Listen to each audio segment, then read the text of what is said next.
وأتباعه وأزواجه وذرياته وأهل بيته أجمعين ومن تبعهم بإحسان إلى يوم الدين. أما بعد، فقد قال الله تبارك وتعالى في القرآن المجيد: أعوذ بالله من الشيطان الرجيم، بسم الله الرحمن الرحيم. ألا إن أولياء الله لا خوف عليهم ولا هم يحزنون. صدق الله العلي العظيم. وقال النبي صلى الله عليه وسلم: الجهاد ماض إلى يوم القيامة، أو كما قال عليه الصلاة والسلام: رب اشرح لي صدري ويسر لي أمري واحلل عقدة من لساني يفقه قولي. سبحان ربك رب العزة عما يصفون وسلام على المرسلين والحمد لله رب العالمين. اللهم صل على سيدنا محمد في أول كلامنا، اللهم صل على سيدنا محمد في أوسط كلامنا، اللهم صل على سيدنا محمد في آخر كلامنا. بزرگان محترم، سامعین عالی مقام، ادب و احترام کے لائق معزز بزرگوں اور عزیزان ملت اسلامیہ، آج کے جمعے میں فاتح بیت المقدس سلطان صلاح الدین ایوبی رحمۃ اللہ علیہ کے حالات زندگی اور آپ کے پیدائش کے وقت اور آپ کے جوانی کے زمانے میں جو عالم اسلام کے اوپر جس قسم کا ماحول بنا ہوا تھا، اسلامی تاریخ کی روشنی میں اسے بیان کرنے کی کوشش کی جائے گی. ہر مسلمان کو جس طریقے سے نماز، روزہ، زکوٰۃ، حج وغیرہ کا علم ہونا ضروری ہے، ایمان اور اعمال کا علم ہونا ضروری ہے، معاشرے اور سوسائٹی کی خرابیوں سے بچنا ضروری ہے، جہاں وہ ضروری ہے یہ بات بھی ضروری ہے کہ ہر مسلمان کو اپنے اسلاف کی تاریخ سے، اپنے اسلام کی تاریخ سے واقفیت ہو. اور یہ کوئی ایک انسان کے یا ایک آدمی کے دل کی بات نہیں ہے، بلکہ یہ قرآن کریم کی بات ہے. قرآن کریم کی بات ہے یہ کہ اللہ کے ولیوں کے اوپر کوئی خوف نہیں ہوتا اور نہ کوئی غم ہوتا ہے. اب اللہ کے ولی کون ہیں یہ بیان کرنا پڑے گا نا. سورہ فاتحہ ہم بار بار پڑھتے ہیں، جس میں ہم یہ دعا کرتے ہیں: اللہ ان لوگوں کے راستے پر چلا جن پر آپ کا انعام ہوا. کون لوگ ہیں وہ جن پر اللہ کا انعام ہوا؟ اسے بتانا پڑے گا نا. نبیوں کے بارے میں بتانا پڑے گا، صدیقین کے بارے میں بتانا پڑے گا، شہداء کے بارے میں بتانا پڑے گا، صالحین کے بارے میں بھی بتانا پڑے گا. نبیوں کا ذکر کیا، آخری نبی صلی اللہ علیہ وسلم کا 5 جمعے بیان ہوا، صدیقین کا ذکر ہوا، ابو بکر صدیق رضی اللہ تعالیٰ عنہ اور دیگر صحابہ کا ذکر ہوا ایک جمعہ، شہداء کا ذکر ہوا، حضرت امام حسین رضی اللہ تعالیٰ عنہ کا ذکر ہوا۔ اب صالحین کا ذکر ہے۔ اب صالحین میں اول نمبر پر انبیاء اور پھر صحابہ اور پھر تابعین اور پھر تبع تابعین، اور اس کو بیان کرتے ہوئے ہم نے حضرت عمر ابن عبدالعزیز رحمۃ اللہ علیہ کو بھی بیان کیا، حضرت امیر معاویہ رضی اللہ تعالیٰ عنہ کو بھی بیان کیا۔ اس کو بیان کرتے ہوئے ہم نے امام اعظم ابو حنیفہ رحمۃ اللہ علیہ کو بھی بیان کیا۔ اسی صالحین اللہ والوں کی فہرست کو ذکر کرتے ہوئے ہم نے محبوب سبحانی قطب ربانی سیدنا شیخ عبد القادر جیلانی رحمۃ اللہ علیہ کے سیرت پر اور حالات زندگی پر 2 جمعے بیان کیا ہے، تاکہ پتہ تو چلے کہ اسلام اپنی تاریخ کے اندر کتنے ہیرے موتی رکھا ہوا ہے، لوگوں کو پتہ تو چلے کہ اسلاف کی اور اسلام کی تاریخ کیا ہے۔ اسی لیے جہاں کعبۃ اللہ مسجد حرام ہمارے لیے مقدس ہے، وہیں پر مسجد نبوی مدینہ طیبہ بھی مقدس ہے ہمارے لیے۔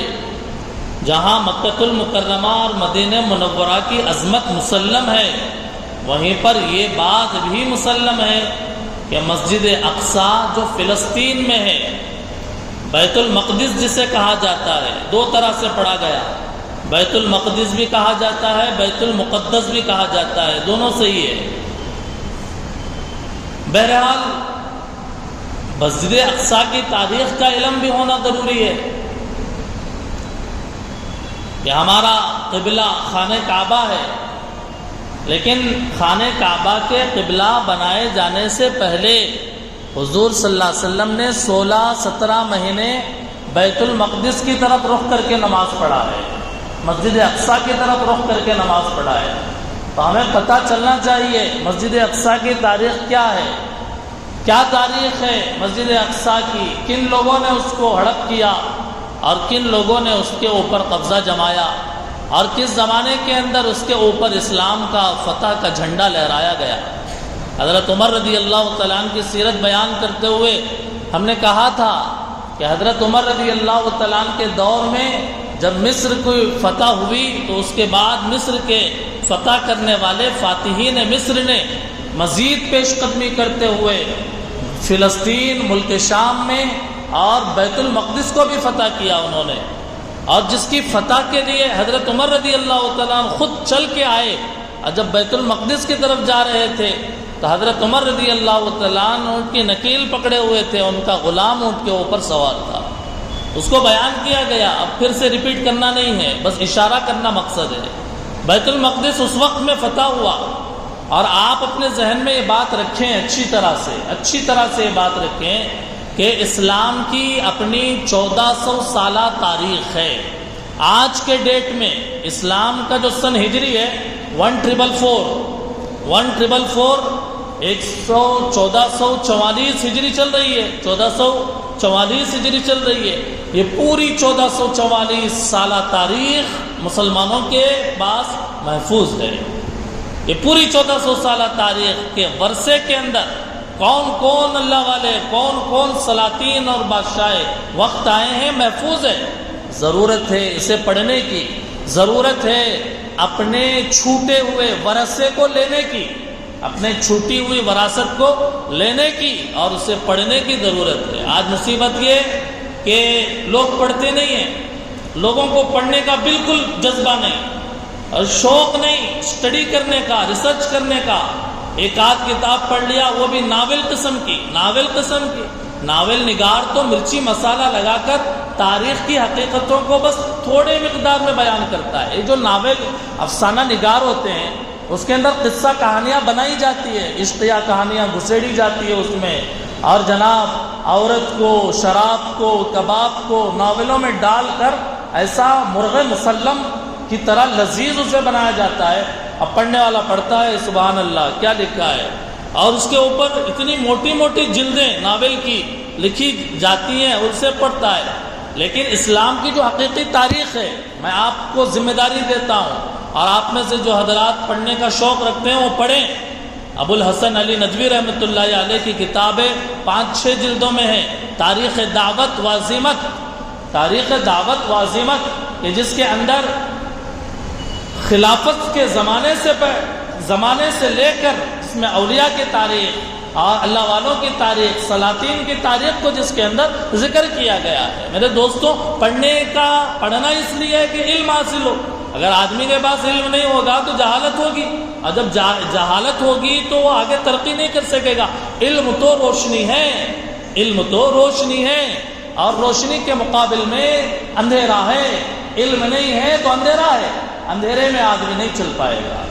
بات دوسری طرف جا رہی ہے، میں اپنے موضوع کی طرف آتا ہوں کہ فاتح بیت المقدس سلطان صلاح الدین ایوبی رحمۃ اللہ علیہ۔ سن لے پہلے کہ سلطان صلاح الدین ایوبی رحمۃ اللہ علیہ کی جو تاریخ ہے وہ سال کے کسی مہینے کے کسی ہفتے اور ہفتے کے کسی جمعے کے آدھے گھنٹے میں بیان ہونے والی نہیں ہے۔ اس کے لیے بڑی روشن تاریخ اور بڑا چمکتا ہیرا اسلامی تاریخ میں ہے۔ نہ صرف یہ کہ اسلام کی تاریخ بلکہ پورے عالم کی، پوری دنیا کی تاریخ اگر کوئی لکھنے بیٹھے گا، مجال نہیں ہے کہ وہ سلطان صلاح الدین ایوبی رحمۃ اللہ علیہ کو بھول جائے، ہو ہی نہیں سکتا۔ اس لیے کہ ہیں ایسے اسلامی ہیرو، ایسے زبردست پائے کے شخصیت تھی، اور آپ کی پیدائش اور آپ کے پیدائش سے پہلے آپ کے والد محترم کے جو جذبات تھے، آپ اندازہ لگائیے کیسے جذبات تھے حضرت سلطان صلاح الدین ایوبی رحمۃ اللہ علیہ کے والد ماجد کے۔ حضرت سلطان صلاح الدین ایوبی رحمۃ اللہ علیہ کے والد کا نام کیا ہے؟ نجم الدین ایوب۔ کیا نام ہے؟ نجم الدین ایوب۔ بڑی عمر تک نکاح نہیں کیا۔ ان کے بھائی شیر کو، عادل شیر کو، ان کے بھائی کا نام ہے نجم الدین ایوب، اور سلطان صلاح الدین ایوبی رحمۃ اللہ علیہ کے چچا تھے شیر کو۔ یہ دونوں شیر کو اور نجم الدین ایوب دو بھائی ہیں، بیٹھے ہوئے ہیں، ذکر کر رہے ہیں کہ بھائی آپ شادی کیوں نہیں کرتے؟ نجم الدین ایوب سے ان کے بھائی نے پوچھا شادی کیوں نہیں کرتے؟ نجم الدین ایوب نے کہا میرے لائق کوئی لڑکی نہیں ملتی، مجھے میرے لائق کوئی لڑکی ہی نہیں ہے۔ تو ان کے بھائی نے کہا کہ کیا میں آپ کو لڑکی بتاؤں؟ تو نجم الدین ایوب، صلاح الدین ایوبی رحمۃ اللہ علیہ کے والد نے کہا بتائیے۔ تو ان کے بھائی نے ایک وزیر کے بیٹی کا نام لیا، ایک وزیر کی بیٹی ہے، اس سے نکاح کر لیجئے، وہ تو بڑے اونچے مرتبے والی ہے، بڑی اعلیٰ عورت ہے، اعلیٰ خاندان ہے، بادشاہی کرانے کی ہے۔ اور یا پھر انہوں نے کہا نہیں مجھے نہیں چاہیے، وہ میرے لائق نہیں ہے، وہ دنگ رہ گئے، وزیر کی بیٹی لائق نہیں ہے آپ کے؟ پھر کہا اچھا ملک شاہ محمد کے جو بادشاہ تھا اس کی بیٹی سے کیا آپ کی میں نکاح کی بات کروں؟ تو نجم الدین ایوب، سلطان صلاح الدین ایوبی رحمۃ اللہ علیہ کے والد نے کہا وہ بھی میرے لائق نہیں ہے۔ اب بھائی پریشان ہیں، حیران ہیں، ششدر ہیں کہ بادشاہ اور وزیروں کی بیٹی ان کے لائق نہیں ہے تو کون لائق ہے؟ پوچھا کہ تمہیں کیسی لڑکی چاہیے، کیسی عورت چاہیے تم کو؟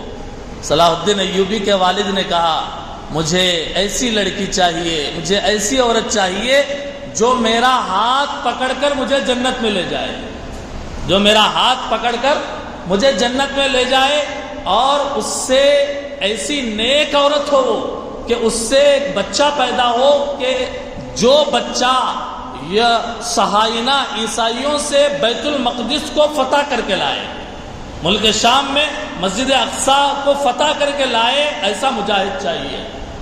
انہوں نے کہا، بھائی نے کہا ایسی تو آپ کو نہیں مل سکتی، تو بہت مشکل ہے۔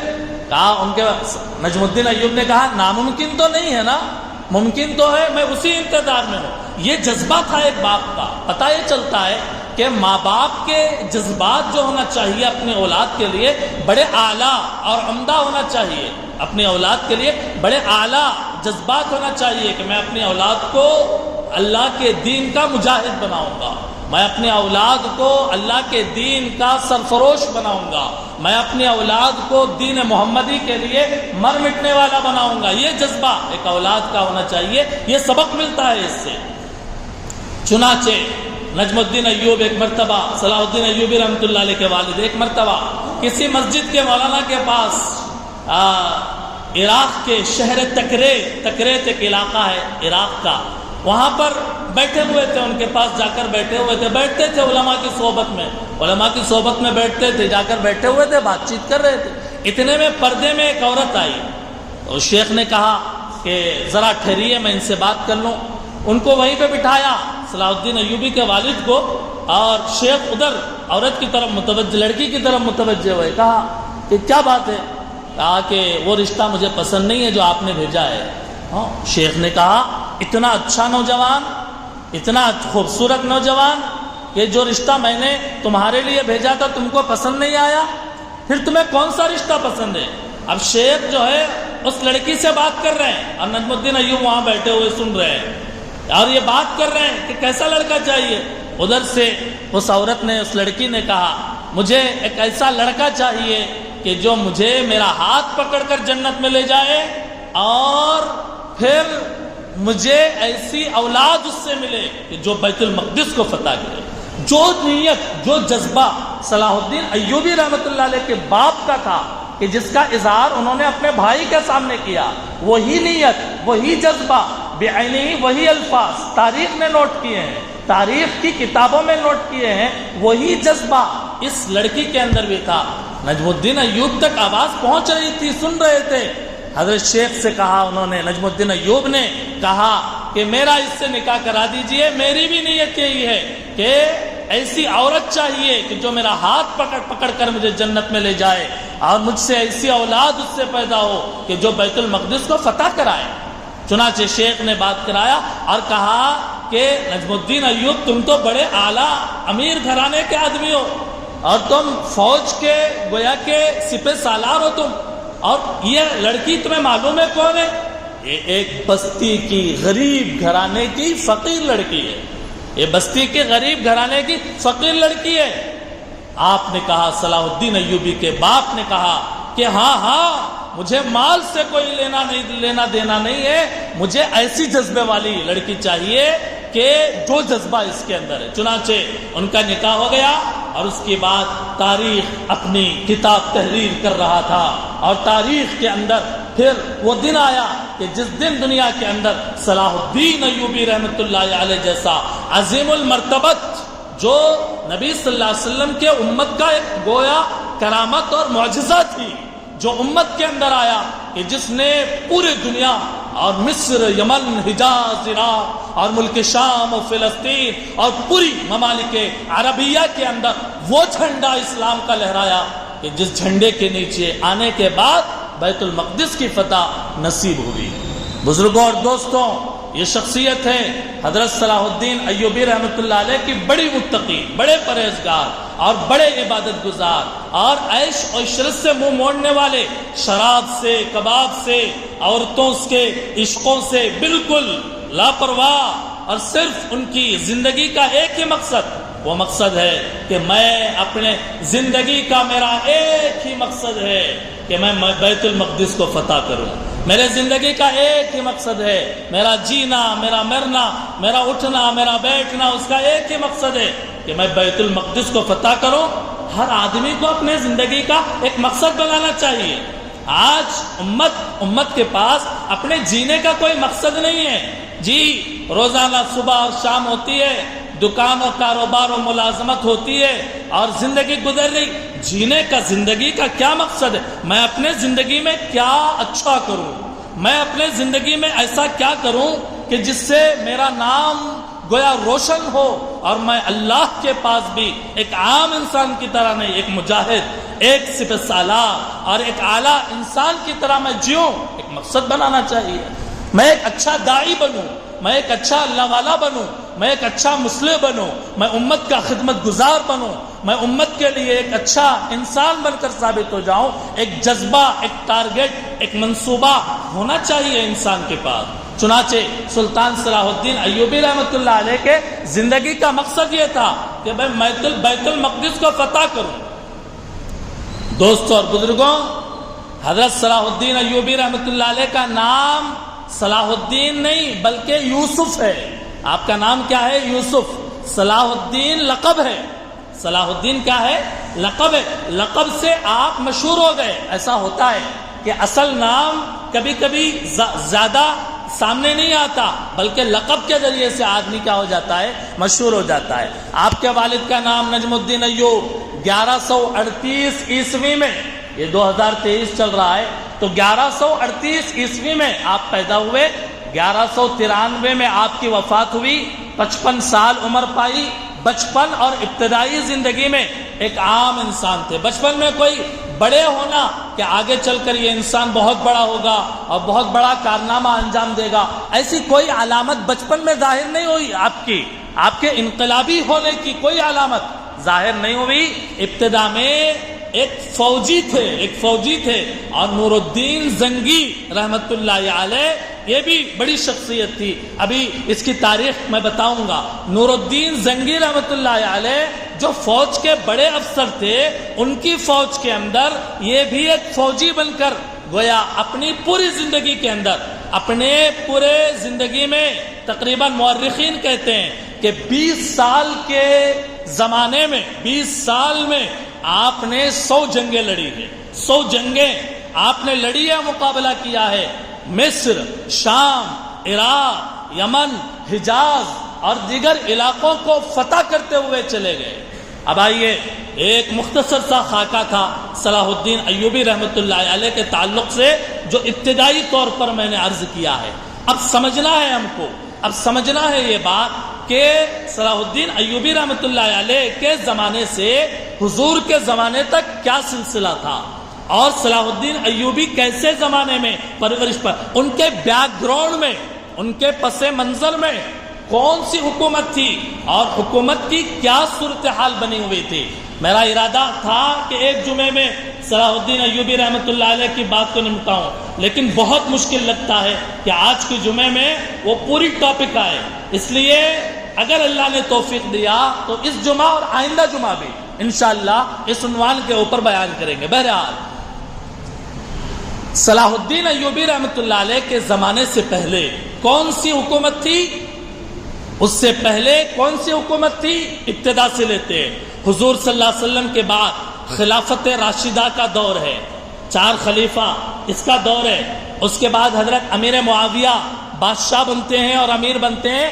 خلافت بنی امیہ اسے کہا جاتا ہے. کیا کہا جاتا ہے؟ خلافت بنی امیہ.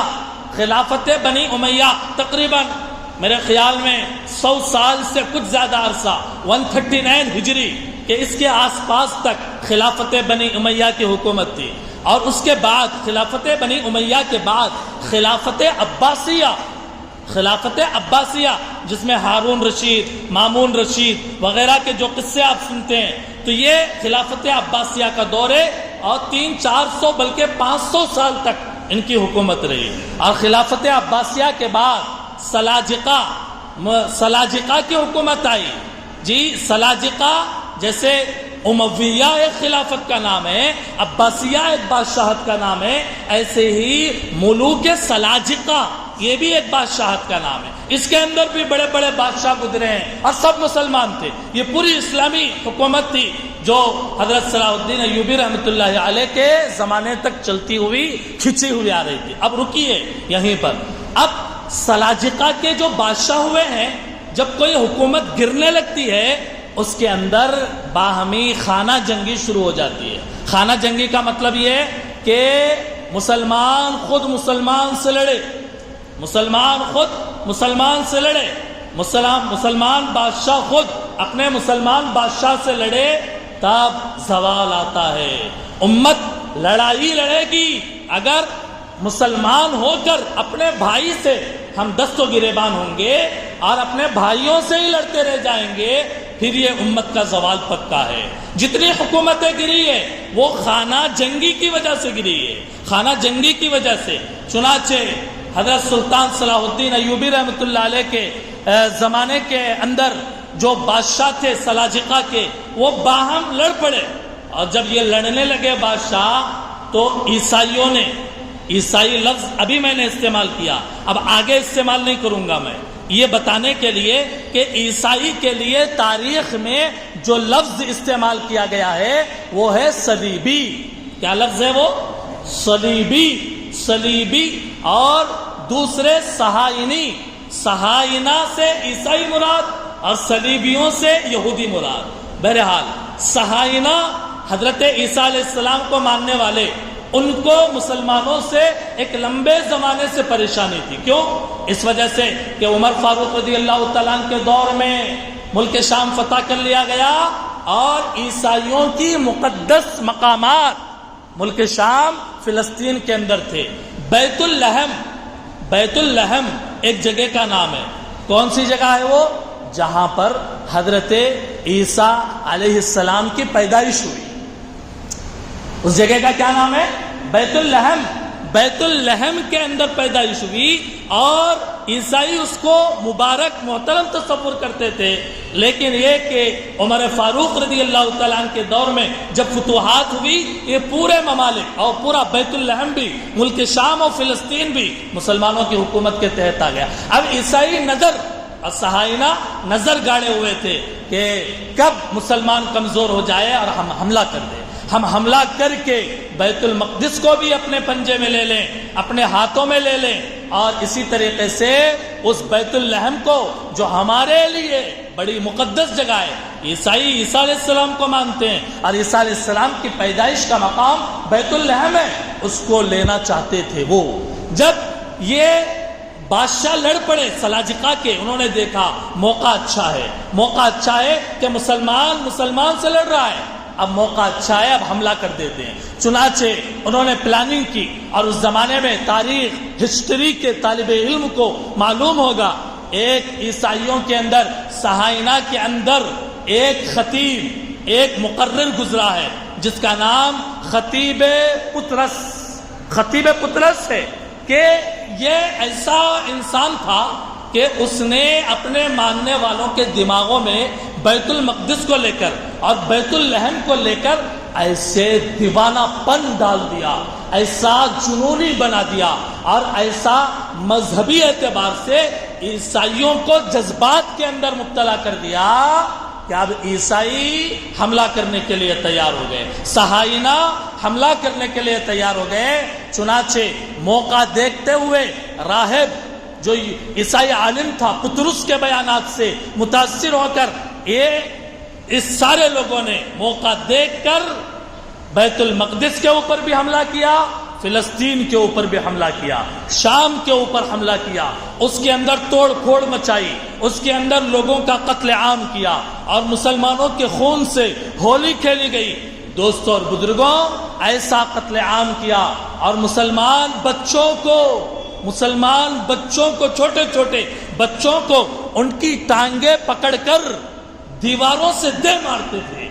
اتنا ظلم، اتنا ستم تاریخ میں ان کے مورخین نے، یعنی یورپ کے مورخین نے، انگریز مورخین نے، انسائکلوپیڈیا آف بٹانیکا اس کتاب میں جلد 6 میں ایک پوری داستان ظلم بیان کیا گیا ہے۔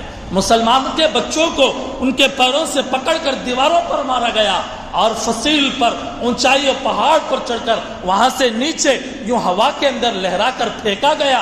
اور خود ایک بیت المقدس کی صورتحال بیان کرتے ہوئے ایک انگریز مورخ کہتا ہے کہ ایک مسجد ہے، مسجد عمر، بیت المقدس کو جانے کے راستے میں، وہ مسجد عمر کے اندر یہ تباہی مچانے والے، یہ صہیونی داخل ہوئے، مسلمانوں کا اتنا قتل عام کیا، اتنا خون بہا کہ جب گھوڑے اس مسجد کے اندر داخل ہو کر جا رہے تھے، ان گھوڑوں کے گھٹنوں تک خون بھرا ہوا تھا، ان گھوڑوں کے گھٹنوں تک خون بھرا ہوا تھا۔ گویا پورے بیت المقدس کی گلیوں میں خون بہایا گیا، اور ہاتھوں پیروں کو کاٹ کر گویا انبار لگا دیا گیا۔ ایک قید خانے میں 300 مسلمان قیدی تھے، اور اس عیسائی جیلر نے یہ کہا تھا کہ اگر یہ لوگ حملہ کریں پھر بھی اے قیدیوں میں تمہارے جان کی حفاظت کروں گا، یہ کہا تھا، لیکن ایسے جنونی انداز میں یہ لوگ داخل ہوئے۔ دوستوں اور بزرگوں، جب یہ داخل ہوئے اور لین سے یہ 300 قیدیوں کو سامنے صف کے اندر کھڑا کر کے ان کو گویا ایسا قتل عام کیا، ہاتھ اور پیر جدا کر دیے، ان کا سر جدا کر دیا، ان کے تکا بوٹی کر کے گویا کے اعضاء کا انبار لگا دیا۔ یہ ظلم و ستم اس وقت ہوا جب صہاینہ نے بیت المقدس کو فتح کر کے اس کے اندر داخل ہو رہے تھے۔ اس کو مورخین نے ذکر کیا۔ میں آپ کو یاد دلاؤں گا پھر وہ وقت، میں آپ کو بتاؤں گا وہ وقت جب سلطان صلاح الدین ایوبی بیت المقدس فتح کر کے جب بیت المقدس کے اندر داخل ہو رہا تھا، اس وقت میں کیا کیفیت تھی، اور اس نے صلاح الدین ایوبی رحمۃ اللہ علیہ نے عیسائیوں کے ساتھ کتنا بہترین سلوک کیا، اور کوئی ظلم نہیں، کوئی ستم نہیں، کوئی ہنگامہ نہیں، کوئی کسی قسم کا فتنہ نہیں۔ یہ اخلاق تھے صلاح الدین ایوبی رحمۃ اللہ علیہ کے۔ دوستوں اور بزرگوں، یہ ایک تاریخ ہے کہ مسلمان سے لڑ رہا تھا، اس وقت میں غیروں نے مسلمانوں پر حملہ کیا۔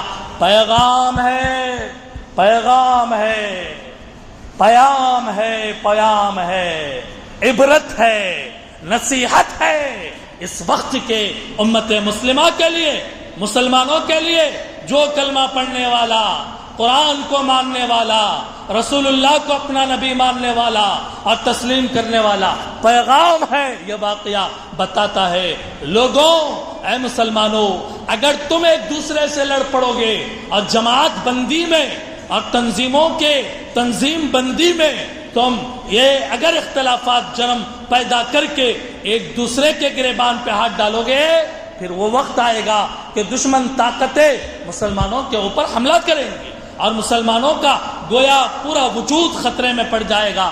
آج یہی ہو رہا ہے کہ اب دیکھیے پورے عالم اسلام میں اور پورے ملک عرب کے اندر اور بلکہ پورے ملک ہندوستان میں دیکھ لیجئے، اور ایک شہر، ایک ضلع، ایک اسٹیٹ، ایک ملک اور پورے عالم عرب اور پورے عالم اسلام اور پوری عالم دنیا کو دیکھ لیجئے کہ آج مسلمانوں کے ہاتھ سے اتحاد کی رسی چھوٹ گئی، اتفاق کی رسی چھوٹ گئی، ہاں میں ہاں ملانا مشکل ہو گیا۔ ایک مسلمان دوسرے مسلمان کے آنکھ کو چبھ رہا ہے اور کانٹا بن رہا ہے، محبتیں ختم ہو گئی اور دلوں کے جذبات رخصت ہو گئے۔ ایک کلمے کی محبت، ایک نبی کی محبت، ایک دین کی محبت، مساجد کی محبت، مکاتب کی محبت، اللہ کے دین اور راستے کی محبتیں جب دلوں سے نکل گئی اور دلوں کے اندر جب اختلافات نے زہریلے بیج بو دیے، پھر یہ وقت آیا ہے آج مسلمان باوجود اس کے مالدار، باوجود اس کے سرمایہ دار، باوجود اس کے اچھا تاجر، باوجود اس کے کہ اچھا انسان ہے، لیکن دوستوں اور بزرگوں صورتحال یہ ہوئی ہے کہ آج مسلمان اور امت مسلمہ ذلت اور رسوائی کی طرف آگے بڑھتی جا رہی ہے۔ یہ واقعات یہ بتاتے ہیں، صلاح الدین ایوبی کا جو پیغام ہے انشاءاللہ میں بتاؤں گا اور آپ کو سمجھاؤں گا۔ اے جوانوں، تمہاری جوانی خدا کے دین کے لیے ہے۔ اے مسلمانوں، تمہارا ایمان، تمہارا اسلام ایک اللہ اور اس کے رسول کے دین کے قربانی کے لیے ہونا چاہیے۔ مسلمان شراب میں مبتلا ہو کر، مسلمان عورتوں کی، لڑکیوں کی محبتوں میں مبتلا ہو کر اپنے روح کی طاقت کو نہیں کھوتا، اپنے ایمان کی طاقت کو نہیں کھوتا، بلکہ وہ وارث ہے۔ آج کا ایک ایک جوان، آج کا ایک ایک مسلمان وارث ہے صلاح الدین ایوبی کا، امام حسین کا، عمر ابن عبدالعزیز کا، غلام ہے محمد مصطفیٰ صلی اللہ علیہ وسلم کا۔ انشاءاللہ باقی باتیں آگے ہوتی رہیں گی۔ دعا فرمائیں کہ اللہ تعالی ہمیں صحیح پیغام لینے کی توفیق عطا فرمائے، امت کو متحد فرمائے، مجتمع فرمائے۔ پھر سے ایک صلاح الدین ایوبی آئے کائنات میں اور دنیا میں اور امت مسلمہ میں، جو اس وقت سب سے بڑی پکار ہے، بڑی ضرورت ہے، پورے انسانیت کی پکار، پورے عالم اسلام کی پکار، پوری امت ایک سلطان صلاح الدین ایوبی جیسے قائد اور سلطان کے انتظار میں ہے. آئے گا وہ دن، آئے گا وہ دن، اللہ لائیں گے وہ دن. متی نصر اللہ، اللہ کی مدد کب آئے گی؟ سنو، اللہ کی مدد عنقریب آئے گی. اسی امید اور جذبے کے ساتھ ہم جئیں گے. جتنا ہم سے ہو سکتا ہے دین کی خدمت کریں گے اور دین کے لیے اپنے جان کی، مال کی، عزت کی، آبرو کی قربانی دیں گے. دعا کریں گے اللہ پھر سے ایک صلاح الدین ایوبی، عمر ابن عبدالعزیز کو پیدا کرے جو اس امت کا سہارا بنے اور پوری امت کی قیادت کے فرائض انجام دے. اللہ توفیق عمل نصیب فرمائے. وآخر دعوانا ان الحمد للہ رب العالمین.